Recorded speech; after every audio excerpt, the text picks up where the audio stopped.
안녕하세요. 유튜브 차영주TV 운영자 겸 YG경제연구소 차영주 소장입니다. 오늘 머니인사이드를 통해서 여러분들과 지금 시장에 있어서 변동성과 관련된 이야기를 한번 나눠보도록 하겠습니다. 일단 지금 6월 달에 다양한 이벤트들이 이제 소멸되는 구간이다라고 말씀드릴 수 있겠습니다. 최근에 소멸된 이벤트를 놓고 본다면 중동 전쟁과 관련된 이벤트가 이제 소멸이 됐죠. 조만간 트럼프 대통령이 MOU에 서명할 것이다라고 이야기가 나오고 있습니다. 우리가 뭐 서명할 때까지 끝난 것은 아니다라고 보고 있긴 하겠습니다만 트럼프 대통령의 타코라든지 이스라엘 목리 때문에 우려감이 있었습니다만 현 구간 내에서 트럼프 대통령이 서명함으로써 약 60일 동안 휴전이 유지될 것으로 보여지고 있습니다. 물론 이것이 끝난 것은 아니기 때문에 또 다른 변동성을 이야기할 수 있긴 하겠습니다만 일단 일단락되었다라고 봐야 되겠죠. 그리고 이제 두 번째로 최근에 있었던 FOMC 회의 결과 미국이 금리 인하보다는 인상 쪽으로 무게중심을 두고 있다는 것이 밝혀졌기 때문에 어찌됐든 어느 정도 시장에서 예견했었던 부분들입니다. 이런 것들은 우리가 이제 확실하게 이제 짚고 넘어가자라는 의미로 긍정적으로 볼 수 있겠죠. 그러니까 만약에 미국이 금리 인하를 할 것으로 봤다가 기조가 바뀌었다라면 시장에 충격이 오긴 했겠습니다만 지금 시장에 있어서는 불확실성이 하나 제거됐다고 볼 수 있겠죠. 또 6월 달에 있었던 젠스랑 이벤트, 스페이스 X 이벤트 이런 것들이 다 사라졌기 때문에 지금 구간에 있어서는 우리가 실적을 바탕으로 움직이는 그런 구간으로 변화하는 과정이 아니겠나 그렇게 말씀드릴 수가 있겠습니다. 7월 달이 되면 이제 2분기 실적이 나옵니다. 그럼 이제 상반기 실적이 나오고 하반기를 예상하는 흐름으로 이어지지 않겠습니까? 그렇다면 이벤트로 움직였었던 시장에서 이제 실적 베이스로 간다라는 거죠. 그러한 모습들이 삼성전자와 SK하이닉스의 계속한 상승, 특히 이제 SK하이닉스가 52주 신고가를 계속해서 달성해 가고 있다라는 측면에 있어서는 이제 실적 베이스로 간다라는 거죠. 그런데 머니인사이드 시청자 여러분들이 한 가지 고민해야 될 것이 지금 지수가 9,000에 육박을 해버렸습니다. 그러면 연말까지 우리가 10,000포인트를 보고 있는데 6개월이 남았는데 1,000포인트밖에 안 남았어요.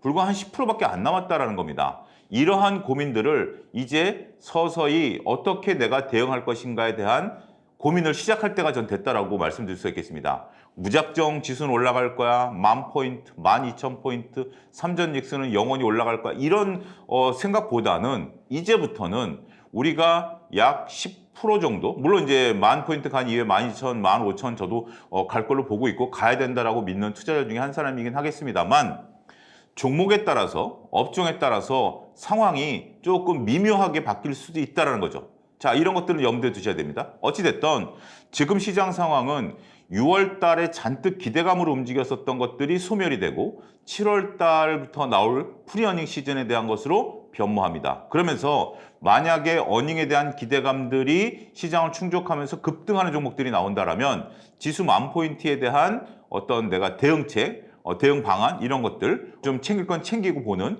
이러한 전략들도 지금부터는 수립해 가야 되는 것이 아니겠나 말씀드릴 수가 있겠습니다. 삼전 닉스에 대해서는 여전히 룸이 열려 있다라고 봐야 되겠죠. 지금 주도주는 삼전 닉스 아니겠습니까?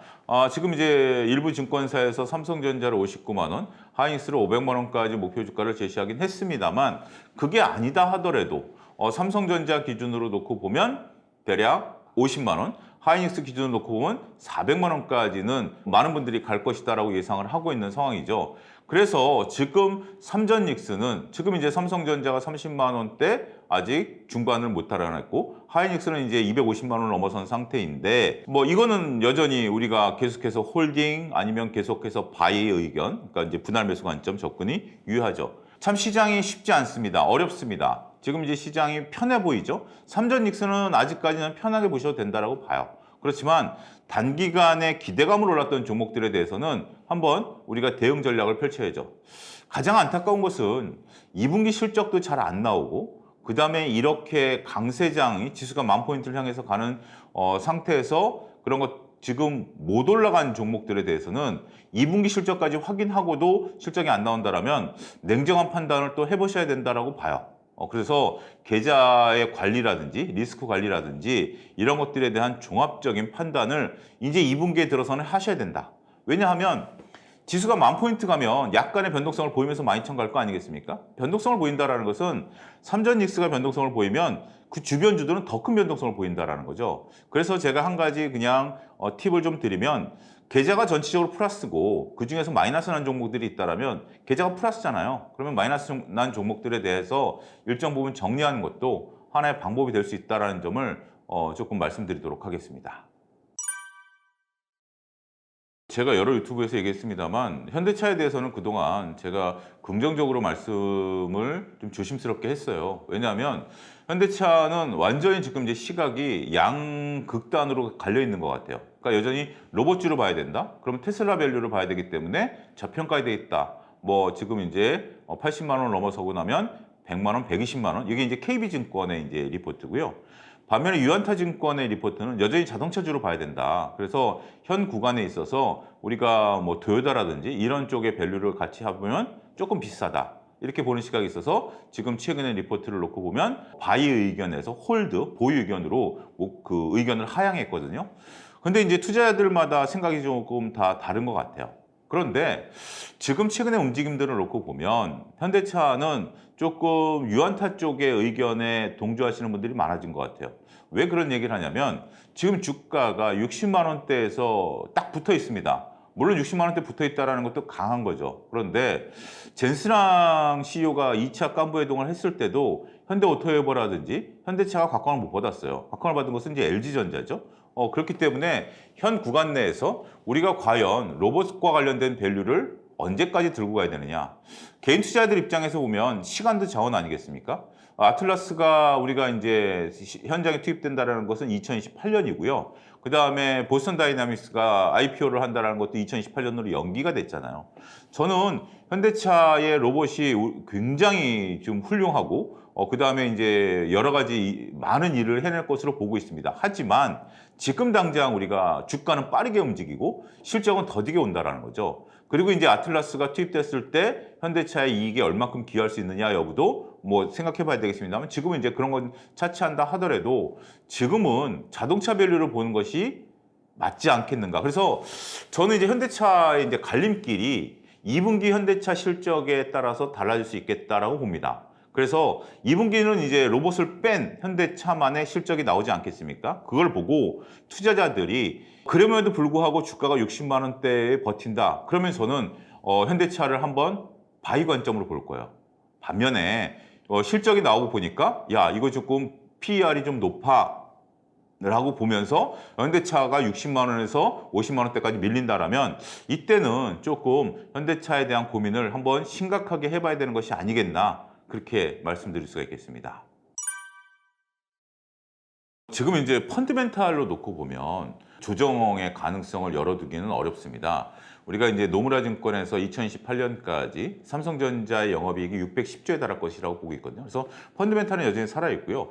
그리고 최태원 회장께서 말씀하시기를 2030년까지 쇼티지가 계속 지속될 것이다 라고 얘기를 하셨거든요. 그러니까 현장에 있으신 분들, 그다음에 그 애널리스트들이 볼 때는 역시 삼전 닉스에 대한 펀드멘탈은 살아있다라고 보는 거죠. 그런데 지금 삼전 닉스를 우리가 팔아야 된다라고 얘기하시는 분들은 없습니다. 그런데 제가 감히 조심스럽게 좀 말씀을 좀 최근에 하고 있는 것은 뭐냐면 삼성전자가 59만 원, 하이닉스가 500만 원이 아니라 그냥 조금 낮춰서 삼성전자 50만 원, 하이닉스 400만 원이라고 본다라면 우리가 이렇게 비율을 들어드릴 수가 있겠습니다. 야구 경기가 9회 말에 끝나는 거 다 보고 나오면 우리가 차 끄내는데 30분에서 1시간 걸리죠.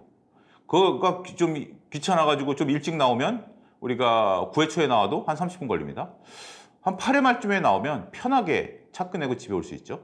자, 젠스랑 CEO가 금요일날 방문했는데 수요일날 선거를 감안하더라도 화요일부터 변동성이 생겼거든요. 그러니까 금요일날까지 들고 간다라고 생각하셨던 분들이 큰 코 다치셨죠.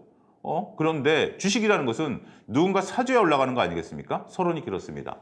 만약에 50만 원 간다라고 치면 50만 원 누가 사줄까요? 목표가 다 왔는데. 그러면 실질적으로 나는 50만 원보다는 45만 원을 팔 거야 라고 생각하는 분이 없을까요? 충분히 있을 수 있죠. 더군다나 우리가 20만 원에서 30만 원 가면은 50% 올라간 겁니다. 30만 원에서 40만 원 가면 30% 올라간 거고요. 40만 원에서 50만 원 가면 20% 올라가는 거고 45만 원에서 50만 원 가면 10% 올라가는 겁니다. 지금 삼성전자가 저렇게 올라가 있는 상태에서 10% 먹자고 들어올 사람이 있을까요? 동학개미 때 10만 원 간다 했던 삼성전자가 9만 원에 꺾였습니다. 그런 것들을 놓고 보면 저는 삼성전자 기준으로 40만 원, 하이닉스 기준으로 300만 원이 넘어가면 매도에 대한 고민을 시작할 때가 됐다. 조심스럽게 말씀드리고 싶어요. 펀드멘탈은 살아있어요. 펀드멘탈은 살아있고 그 펀드멘탈을 보고 목표 주가가 더 우상향할 수도 있어요. 그렇기 때문에 팟이라는 얘기가 아닙니다. 파는 고민들을 한번 해봐야 된다는 거죠. 그런 것들을 지금은 미리 한 번씩은 여러분들이 지금은 그렇잖아요. 많은 분들이 삼전닉스를 무조건 들고 가야 된다. 저도 거기에 동감합니다. 아직은 더 살 수 있는 기회라고 봅니다. 하지만 어느 수준이 올라오게 된다라면 팔아서 계좌에 돈이 들어와야 내 돈 아니겠습니까? 안 그러면 사이버머니로 남아요. 그렇기 때문에 그러한 부분들에 대한 그러니까 펀드멘탈과 기술적 분석, 그 다음에 심리 이 부분을 서로 다르게 보셔야 되지 않을까 싶습니다. 지수는 거의 뭐 9천에 육박하는 거지만 얼마 전 뭐 언론에 보도된 것처럼 삼전닉스 빼고 나면 4,000포인트다라고 얘기한 거 아니겠습니까? 이것도 낮은 수준은 아니에요. 우리가 삼전닉스를 포함했을 때 작년 이맘때 3,000포인트 아니었습니까? 그런데 지금 삼전닉스 빼고도 4,000포인트라면 굉장히 높은 수준이에요. 근데 삼전닉스를 빼고 나면 상장사들의 영업이익이 작년에 한 대략 250조 정도였는데 올해 한 270조 정도 보거든요. 삼전닉스 빼고 나면. 그럼 10% 정도 올랐는데 지수는 30% 이상 올랐잖아요. 삼전닉스 빼고 이게 정확히 계산하기 어려울 정도로 지금 많이 올랐잖아요. 그런 것들을 놓고 보면 우리가 너무 지수에 포커싱 돼가지고 지수만 바라보지 말자. 결국 지금은 상대평가보다는 절대평가를 통해서 내 종목이 어떻게 움직일 것인가, 내 종목을 어떻게 봐야 될 것인가 이 부분에 집중해야 되지 않을까 싶습니다. 저는 뭐 그런 분들도 있더라고요. 저도 뭐 방송을 하다 보면 뭐 3천 갈 거야 뭐 그렇게 얘기하시는 분도 있는데 같이 방송을 해본 경험도 있는데요. 저는 그럴 가능성은 그렇게 크지 않다고 봅니다. 우리가 이제 뭐 삼전닉스가 언젠가 조정을 받겠죠. 근데 뭐 그건 기우제 지내는 거죠. 저는 지금 왜냐하면 삼성전자 하이닉스의 영업이익을 놓고 보면 그러니까 이제 어떻게 시각을 나타내느냐죠. 삼성전자 하이닉스의 영업이익이 저렇게 살아있는데 주가가 떨어질까요? 그 가능성은 별로 없다라고 보여집니다. 지금 삼성전기가 100만 원에서 200만 원까지 단기간에 올라왔는데 영업이익이 저렇게 늘어나고요. 앞으로도 영업이익이 늘어날 건데 그게 떨어질까요? 전 쉽지 않다고 봅니다. 반면에 우리가 뭐 로봇주 기대감이 컸던 LG전자 같은 경우 기대감을 올랐으니까 떨어질 수 있겠죠. 근데 삼전닉스는 아니에요. 그런 부분들은 좀 다르게 봐야 된다라고 말씀드릴 수 있겠고 또 하나 우리가 이제 그렇게 된다라면 지금 이제 6,500이 깨지면 신용리그에 대한 반대매가 나가기 시작합니다. 그러면서 이제 지수가 밀리기 시작하겠죠. 그런데 6,500을 깨지 않으면 저는 반대매도 나가지도 않고 그러면 지금 고객탁금이 이제 한 120조 정도 되는데 한 10조 정도 줄어서 많은 분들이 주식을 사려고 하는 과정에 있어서 팔아도 밀리면 산다라는 개념이 있지 않겠습니까? 그런 개념인데 지수가 그냥 무작정 떨어진다? 저는 논리적 근거가 희박하다라고 봐요. 그리고 우리가 상법, 세법 개정, 그 다음에 이제 정부의 어떤 의지 이런 건데 결국 주가라는 것은 기업의 이익에 수렴하는데 올랐다라는 이유만으로 떨어진다라고 보는 것은 아니겠지만 기업의 이익이 살아있는데 주가가 떨어진다? 이거는 주식의 논리와 맞지 않는다. 그렇게 단호하게 말씀드리도록 하겠습니다. 물론 제가 주가가 안 떨어진다라고 지금 뭐 보증을 쓰는 것은 아니겠습니다만 그렇게 공포감을 불러일으키고 극단적으로 3천, 2천 갈 수도 있겠죠. 우리가 뭐 제2 IMF가 온다라든지 AI 모멘텀이 끝나면 당연히 오겠죠. 근데 현 구간 내에서 AI 모멘텀이 끝날 것으로 보이십니까?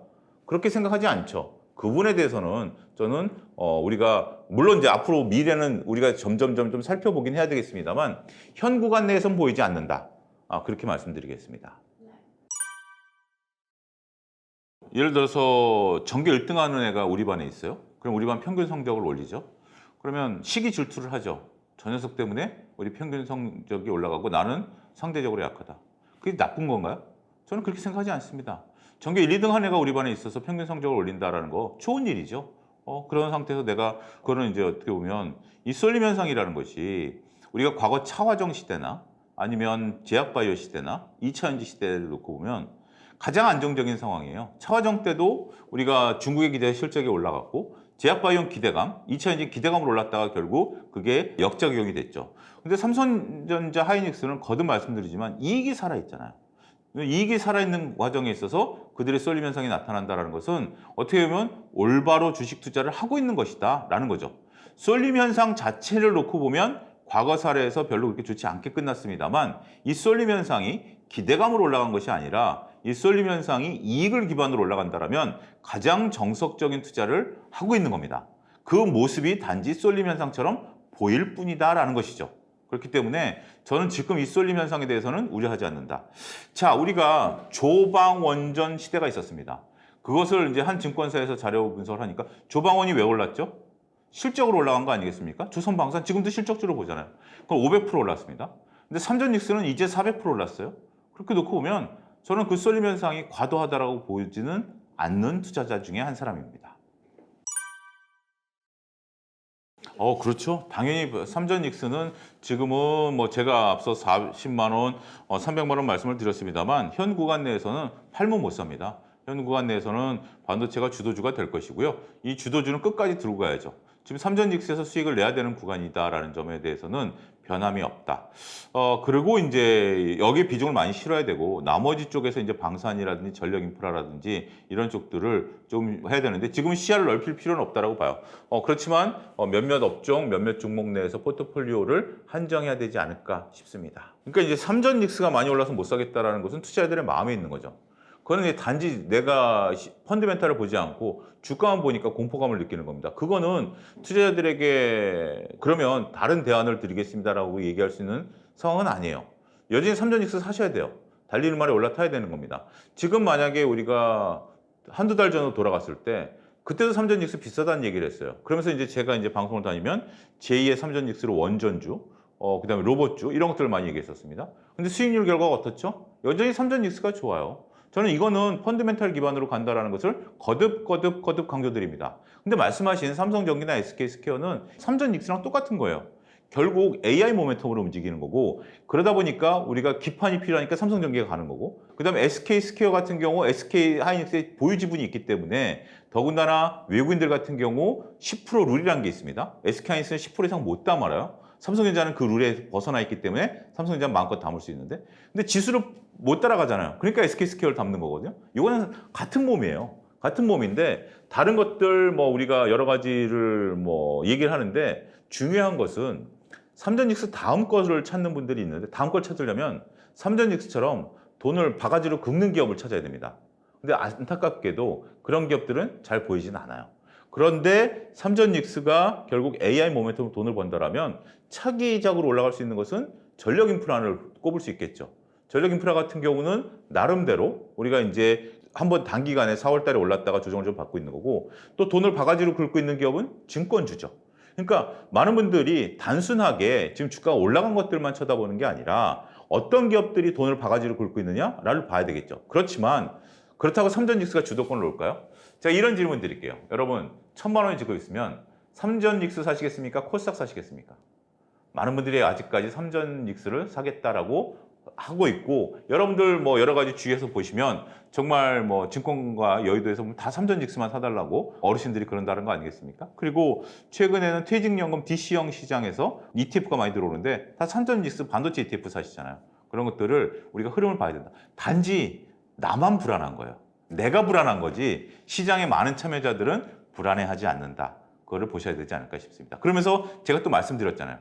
남들이 또 그렇다고 막 달려들 때 거기에 무조건 편승해라? 아니죠. 어느 정도 수준이 오면 나는 빠져나올 것도 고민해보자. 작년만 하더라도 이제 조방원전 수출 모멘텀이었다라면 지금은 이제 AI 모멘텀이죠. AI 모멘텀을 볼 수 있는 것은 반도체, 기판, 전력 인프라, 신재생 이런 것들에 대한 부분들이 움직인다라는 거기 때문에 거기서 벗어나시면 안 돼요. 거기서 많은 비중을 실어놔야 지금 시장이 되는 거죠. 그 외에 지금 올라가는 게 있나요? 로봇 관련주들도 결국 AI 끝판왕인 피지컬 AI까지 간다라는 것 때문에 로봇주들이 올라가는 거 아니겠습니까? 그런 것이기 때문에 거기서 벗어나면 비주도주가 될 수밖에 없어요. 가장 안타까운 게 뭐죠? 네카오 같은 경우, 이차전지 같은 경우, 제약바이오 같은 경우 지금 시장에서 전혀 맥을 못 추잖아요. 뭐 한때는 영광스러웠던 주식들이죠. 그렇지만 지금 시장에서 맥을 못 추고 있고 뭐 게임 엔터 다 마찬가지잖아요. 어떻게 보면 지금 소외당하고 있는 대표적인 부분들인데 투자자들이 관심이 없어요. 나는 그러니까 이제 예를 들면 이런 거죠. 난 삼전닉스가 너무 단기간에 급등해서 불안해서 난 이차전지를 살 거야 라고 하지만 시장 참여자들이 관심이 없어요. 투자라는 것은 케인즈가 얘기했듯이 미인 대회예요. 나는 저 사람이 이뻐 보이는데 많은 사람들은 여전히 반도체가 이쁘다라고 보고 있는 거예요. 거기서 매매를 해야 수익을 거둘 수 있다. 결국 앞서 언급드렸다시피 내 주식을 누군가 사줘야 되는데 내 주식을 누군가 사준다라는 개념은 뭐다? 미인대회다. 이렇게 말씀드리겠습니다. 우리가 이제 우리 시장에서는 유가가 안정이 된다라면 이 유가가 안정된다라는 것이 이제 글로벌 시장과 국내 시장에 굉장히 큰 역할을 할 것으로 보여지고 있습니다. 이번에 이제 미국의 FOMC에서 금리 결정을 내리지 않고 유보를 했습니다만 결국 이제 그 기존에 나왔던 미국의 소비자 물가라든지 생산자 물가, 그다음에 고용 지표가 다 의미가 없어진 거 아니겠습니까? 공급발 인플레이션 때문에 인플레이션이 자극됐던 부분들이 지금 유가가 안정이 되면 결국 인플레이션이 좀 낮아지겠죠. 그러면 의사결정을 좀 천천히 할 수 있겠고, 그다음에 이제 우리 한국은행 같은 경우도 7월 달에 금리 인상이 예견돼 있습니다만 유가가 안정이 된다면 물론 이제 부동산이랑 여러 가지 경기를 봐야 되긴 하겠습니다만 이게 또 뒤로 밀릴 가능성도 있겠죠. 원래 이제 그 이론적으로는 과거 이론으로 보면 금리와 주가는 서로 반대 방향이었다가 최근의 이론을 보면 주가와 금리는 같이 간다라는 거였거든요. 그게 뭐냐면 결국 금리가 올라간다는 것은 경기가 활성화된다는 것이고 경기가 활성화된다는 것은 결국 기업의 그 이익이 늘어난다는 거기 때문에 주가가 같이 간다는 거거든요. 근데 지금 금리가 올라간 것은 공급발 인플레이션 때문에 유가 때문에 올라간 부분들이 있기 때문에 지금 이제 금리가 내려가면 주가에는 긍정적으로 보여져요. 특히 이제 우리가 오라클 쇼크에서도 보여주듯이 빅테크 기업들이 지금 자금 조달을 하고 있는 거 아니겠습니까? 그때 변동성이 생겼는데 빅테크 기업들이 자금 조달 과정에 있어서 금리가 낮아지면 자금 부담이 낮아지는 거죠. 그런 부분들이 있기 때문에 우리가 전반적으로 봤을 때 유가 하락은 글로벌 경기에 따른 금리 인하, 그러니까 이제 금리 인상을 조금 천천히 하자라는 기조로 가겠고 그런 것들은 빅테크 기업들의 자금 조달 과정에 있어서 선순환 구조로 돌아갈 수 있겠고 그러면 미국의 빅테크 기업, 특히 이제 우리나라 지금 하이닉스도 뭐 삼성전자도 공장을 증설해야 되는 입장 아니겠습니까? 특히 ADR까지 발행해서 자금을 조달하고 있는 입장이기 때문에 그런 부담들이 확실히 줄어들 수 있고 그러면 주가는 올라갈 수 있겠다. 이렇게 정리가 가능하겠습니다. 지금은 저는 몇 가지 원칙을 좀 말씀을 좀 드리면 상대평가를 하지 마십시오. 누가 얼마를 벌었는데 내가 그걸 빠르게 하겠다. 그러면 우리가 이제 뱁새가 황새 쫓아가려면 어떻게 해야 되죠? 레버리지를 익혀야 되죠.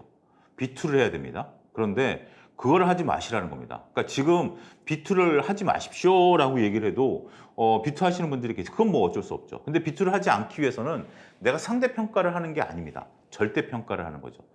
누가 옆에서 얼마를 벌었다라는 얘기, 그거 확인된 거 아니잖아요. 내가 계좌 열어본 거 아니잖아요.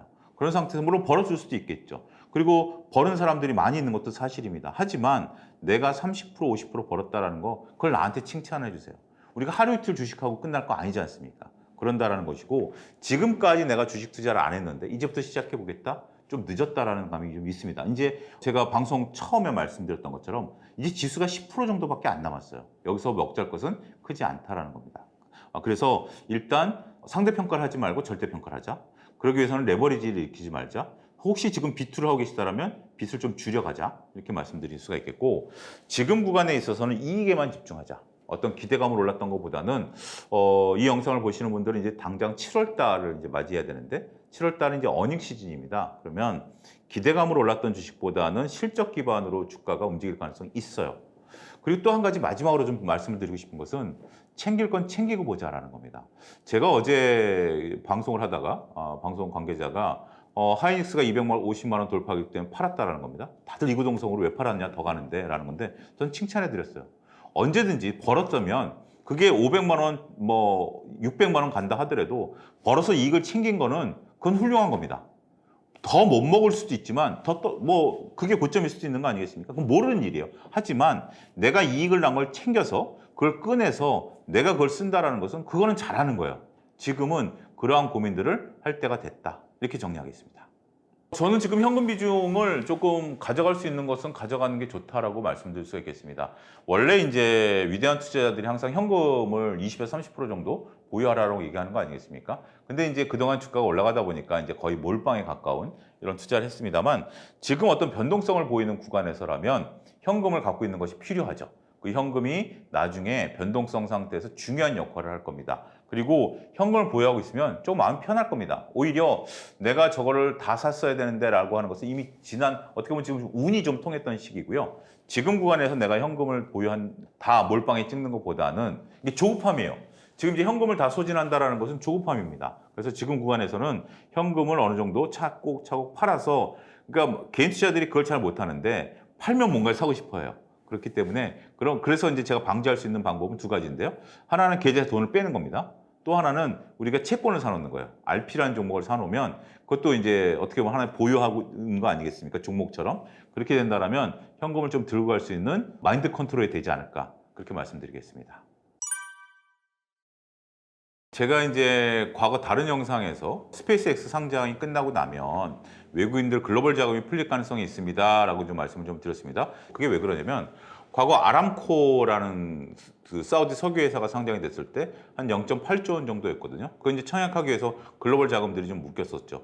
이번에도 1조가 넘는 시총으로 들어가고, 지금 이제 오늘 로컬 기준으로 봤을 때 스페이스X가 좀 흔들립니다. 스페이스X가 저는 초반에 따라가시지 마시라고 말씀드렸어요. 상장 이전부터. 왜 그러냐? 결국 이제 지수에 편입이 되면 선물 매매를 하기 위해서 기관들이 무조건 사야 되거든요. 그런 자금들이 좀 있었던 거죠. 어찌됐든 미국의 기관들 입장에서 보면 스페이스X를 보유하기 위해서 일단 다른 자금들을 팔아서 IPO에 참여를 했고, IPO에 참여한 이후에 환불된 금액 갖고 상장된 이후에 좀 편입을 시켰죠. 이건 선물 매매를 하기 위해서입니다. 왜냐하면 지수의 10위 안에 들어가기 때문에 지수를 팔고 선물을 매매하는 과정에 있어서 스페이스X가 없으면 트래킹 에러가 발생하거든요. 어찌됐든 이제 그 자금들이 좀 풀리면서 글로벌 유동성들이 저는 풀렸다라고 보여집니다. 거기에 우리 환율도 좀 안정세를 찾고 있고 중동 리스크도 사라진 거 아니겠습니까? 그런 부분들이 스페이스X 상장 전날부터 이제 외국인들이 2조 5천억 들어오면서 국내 시장으로 자금이 들어온 거 아니겠습니까? 외국인들이 산다라는 것은 긍정적인 거죠. 앞으로 어떻게 될지 모르겠습니다. 근데 좀 들어와 줬으면 좋겠습니다. 근데 혹자는 그런 시나리오를 그리시는 분도 있어요. 그러니까 결국 우리가 10,000포인트까지는 개인이 이끌었습니다만 그거를 이제 외국인들이 좀 받아내고, 그 다음에 이제 결국 우리가 12,000포인트까지 간 다음에 개인들의 포모 현상으로 또 외국인들 물량을 받아내면 그때가 꼭지일 수도 있겠다. 뭐 이거는 동학개미동 때 사례를 들어서 하시는 분들도 있습니다. 어찌됐든 긍정적인 부분들이 있는 거기 때문에 좀 지속적인 여부는 3일 들어오고 잠깐 하루 쉬었거든요. 오늘 또 들어오는데 이 부분 한번 좀 지켜봐야 되지 않을까 싶습니다. 원래 매매라는 것이 누군가 팔면 누군가 사고 누군가 사면 판다라는 거죠. 그래서 단기 트레이딩하는 입장에서 보면 외국인들이 사면 이제 주가가 올라가잖아요. 그럼 이제 개인들이 차익 매물을 좀 내놓는 것 같고, 외국인들이 팔면 주가 떨어지니까 개인들이 오히려 공격적으로 사는 것 같고, 지금은 그 흐름 속에서 외국인들보다는 개인들이 훨씬 더 승리한 뭐 그런 상황이다라고 볼 수 있겠죠. 과거와는 좀 다른 매매 행태다라고 말씀드릴 수 있겠습니다. 어찌됐든 이제 그런 것들이 너무 이제 오래 지속이 되면 좀 변동성을 나타낼 수도 있어요. 하지만 현 구간 내에서는 그런 움직임들이 좀 나타났었고, 이런 건 하나의 현상이지 그걸 우리가 해석을 해가지고 자 외국인들이 파니까 내가 오늘 사가지고 외국인들이 그 살 때 내가 팔아야지 이렇게 접근하시면 조금 오류가 있다라고 말씀드릴 수 있겠습니다. 이거는 끝나고 나서 할 수 있는 거기 때문에 그러한 부분들에 대해서는 그냥 하나의 사례다. 지금은 외국인들의 영향력이 과거처럼 크지가 않습니다. 특히 이제 외국인들 같은 경우 이제 보유 비중에 대한 리밸런싱 때문에 삼전익스를 팔고 있는 거 아니겠습니까? 처음에 조금 우리가 한 두어 달 전에 좀 오해를 했었죠. 삼전익스에 대해서 이렇게 목표 주가를 올리고 왜 파는가라는 거였는데, 지금 이제 많은 분들이 이제 그걸 공감대가 형성이 나니까 신경 별로 안 쓰는 것 같아요. 이게 무슨 얘기냐면 결국 톰이라는 그 외국인 투자자가 삼성전자를 5% 갖고 있었는데 삼성전자 지금 급등해 버리지 않았습니까? 그러니까 7% 8%가 되는 거예요. 2% 3%만큼 파는 겁니다. 그러다 보니까 이제 그러니까 다 파는 게 아니라 내가 보유하고 있는 7% 8%를 다 파는 게 아니라 5%만큼 남겨놓고 나머지는 파는 거죠. 그러한 움직임들이 나타나면서 외국인들 매도세가 나타나는데, 과거에는 외국인들이 팔면 이제 개인들이 긴장을 했어요. 그렇지만 지금은 개인들이 전혀 개의치 않는 것 같습니다. 결국 삼전익스에 대한 펀드멘탈이 살아있다라는 그 믿음 하에 여전히 외국인들 매도와 상관없이 수급이 들어오고 있는 것이 아니겠나. 지금 이제 어느 정도 목표가를 염두에 두시고 지금은 살 때라고 봐요. 그러니까 외국인들은 수급이고요. 지금 펀드멘탈이 살아있잖아요. 삼전익스의 펀드멘탈을 믿고 일정 가격대까지는 가는 거죠. 예를 들면 이런 거죠. 뭐 지금 이제 싱가포르 헤지 펀드가 삼전익스에 대한 레버리지를 축소하고 있다. 이건 이제 뉴스에 나온 겁니다. 지난달에. 그 다음에 일부 미국계 펀드가 자신이 보유하고 있던 하이닉스 보유 지분을 1.5% 팔았다. 이것도 뉴스에 나온 겁니다. 그렇지만 결국 주가는 그 이후로도 계속 올라간 거 아니겠습니까? 그러니까 특정 개인이 팔 수도 있어요. 특정 펀드가 팔 수도 있습니다. 그거는 뭐 돈이 필요해서 팔 수도 있고 건물을 사기 위해서 거액자산가들이 팔 수도 있는 거죠. 우리가 그걸 일일이 알 수도 없고 간간히 이제 언론에 좀 나오는 부분들이 있는 거고, 지금 이제 고객 위탁금도 130조에서 120조로 한 10조가 빠졌어요. 그리고 이제 뭐 들리는 얘기라면은 강남의 꼬마 빌딩에 대한 문의가 많아졌다. 그 뭐 몇십억으로 살 수 있는. 그러면 삼전직스로 돈 버는 분들이 돈을 뺄 수도 있다라는 거 아니겠습니까? 거기에 우려감을 너무 일희일비할 필요는 없어요. 너무 디테일한 내용까지 우리가 알 필요는 없고요. 뭐 그렇다 하더라도 여전히 지금 오늘 로컬 기준으로 삼성전자가 50주 신고가를 가고 있는 거고요. 누구는 팔던 말던 특별히 신경 쓰지 마십시오. 영향력이 크지가 않기 때문에 그냥 나만의 목표가를 상대평가는 절대 하지 마십시오. 남의 눈치 볼 때는 아닙니다. 결국 오롯이 나만의 기준을 가지고 주식 투자를 해야 되지 않을까 싶습니다. 삼성전자 하이닉스가 공장을 증설한다고 그러니까 장비주들이 올라갔고 소재와 부품들이 따라 올라갔습니다. 근데 지금 탄력성이 굉장히 약해요. 3일 천하로 끝났습니다. 녹화 직전에 이제 변동성을 그렇게 보였었기 때문에 지금 녹화 기준으로 오늘도 좀 빠지고 있는데 처음엔 저는 이제 3일 천하였을 때는 이제 실적으로 보는구나. 얘들이 이제 보겠구나. 물론 이제 장비는 저는 기대감이었다라고 말씀드렸고, 그다음에 소재와 부품은 결국 증설을 하게 된다라는 것은 그만큼 지금 물건을 많이 만드니까 결국은 이제 Q가 늘어나는 거다라는 부분들에 있어서 좀 봤는데 투자들이 관심이 없는 것 같아요. 그러니까 소재와 부품 장비 같은 경우는 결국 본질적인 삼전직스가 가면 같이 따라가는 어떤 연결고리를 봐야 되긴 하겠습니다만 조금 시장에 있어서 고객의 타감도 빠지고 관심도도 삼전직스로만 몰리면서 많은 종목들이 오히려 변동성을 보이고 있는 구간에 있어서는 아직은 삼전직스에만 집중하자. 다른 쪽으로 소부장까지 관심을 넓히고 시야를 넓히기에는 지금 시장이 조금 녹록지 않다. 이렇게 보셔야 되지 않을까 싶습니다. 그 기준점은 결국 영업이익이죠. 영업이익이 있다라고 볼 수 있겠고 그 영업이익에 기반해서 갈 수 있는 것은 뭐다? 삼전직스다. 그 다음에 AI 모멘텀이 살아있는 기판 관련주다. 그 다음에 전력 인프라 관련주다라는 것들이죠. 그 다음에 실적이 나타나고 있는 것은 수출 모멘텀이 살아있는 방산, 조선, 그 다음에 화장품 같은 경우 수출 모멘텀이 살아있죠. 여기에 증권이 화랑임에 따라서 그 다음에 이제 우리가 각종 수수료 수입이 늘어나고 있는 증권주들 이런 것들은 확실히 눈에 보이죠. 여러분들도 이런 것들이 이익이 늘어나고 있다는 것에 대해서는 공감하실 겁니다. 이런 것들은 확실하게 보이죠. 그 외의 것들은 이익이 아니라 기대감이죠. 기대감이 있고 아니면 이익이 안 나거나 이런 부분들이 있는 것들이 지금 구분해야 되는 지금 상황이다라는 거죠. 이거는 외국인들이 사든 안 사든 만약에 이익이 나는 거면 외국인들이 지금 판다 하더라도 예를 들면 증권주 외국인들이 판다 하더라도 이익이 나면 나는 사는 거예요. 그럼 결국 실적 발표가 나서 호시적이 나왔으면 외국인들이 따라 들어올 수밖에 없거든요. 그러니까 제가 제 책 터틀 트레이딩에도 그렇게 썼는데 지금은 많은 투자자분들이 현명해지셨어요. 그리고 많은 분들이 이제 기업을 많이 이제 리서치를 하세요.